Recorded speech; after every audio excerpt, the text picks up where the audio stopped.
Hey everyone, and welcome. So today we're diving into a really unique historical record. It's a story that wasn't written in official reports or textbooks, but in the lines of classical poetry, all during a major crisis in Taiwan back in 2003. It's a question we all kind of face at some point, when some new, unknown disease shows up and everything just stops. How do you document that? How do you even begin to capture the feeling of it all and make sure those lessons aren't lost? Well, here's the wild part. As the SARS epidemic was tearing through Taiwan, poets all across the island did something incredible. They picked up their pens and turned to a centuries-old art form to document a very, very modern terror. It was like a real-time chronicle of a pandemic written in verse. Okay, so first things first, let's be clear. This isn't just about pretty words on a page. We're talking about poetry as a form of historical evidence. It's a way of capturing the human truth that, let's be honest, official documents almost always miss. All right, so let's get into the core concept here. It's this classical tradition known as yi shi zheng she, which basically means using poetry to prove history. Think about it. Official reports give you the what, the numbers, the dates, but poetry gives you the how it felt. It's the raw, unfiltered human side of the story. And to give you a sense of just how fast this all happened, the whole crisis was a whirlwind. From the very first case in mid-March to getting off the WHO's danger list in early July, we're talking less than 4 months. But in that tiny window of time, society was turned completely upside down, and the poets were there for every single moment. So let's talk about that first shockwave of fear, because in those early days, the main feeling was just pure, raw panic. This virus was a totally new, invisible enemy, and the poetry from that time is just crackling with that terror. And this is where it gets really interesting. You can actually see the poets trying to make sense of this modern threat.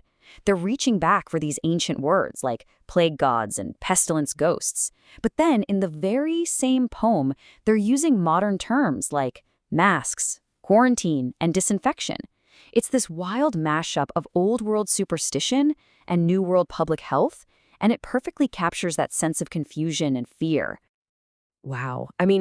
Just listen to this line from the poet Wu Yingmin. Hotels are all like dead-end alleys. The airport seems like an empty city. It's so simple, but it hits you right in the gut. In just a handful of words, you feel the entire pulse of a society just stopping. Everything just went silent. But here's the thing. The virus itself was only half the story. The other half? The human cost of trying to control it. The public health measures created their own kind of trauma, and the poets were right there to write it all down. So the government came in hard and fast. We're talking mandatory masks, temperature checks everywhere you went, people being forced into quarantine, and even locking down entire hospitals. And at first, some poets actually saw this as a good thing, a kind of necessary benevolence to fight back the chaos. But that feeling, it didn't last. A poet named Zhu Lijing wrote this line, "Only then did I realize human hearts are cast of iron." It's a gut punch of a line, right? And she wrote it after hearing that the kids of nurses at the lockdown Peace Hospital were being turned away by their teachers and friends. And this is where the story just gets heartbreaking. The hospital lockdown was supposed to contain the virus, but instead it created this massive stigma. Suddenly, the healthcare workers, the heroes on the front lines, were being treated like outcasts. Their families were being shunned. The fear of the disease had turned into fear of the people fighting it. And this experience of home quarantine, wow. Poets like Zhang Limei basically laid it out step by step. First, the order comes, stay home. Then, the phone calls stop. Your friends, your family, they all just vanish. And finally, the government shows up, not with help, but with a monitor at your door. It was this 1-2 punch of social abandonment and then state surveillance. You can just feel the crushing weight of that isolation, can't you? The poet Zhu Jiawei put it like this: "You don't know human feeling is gone until you're sick.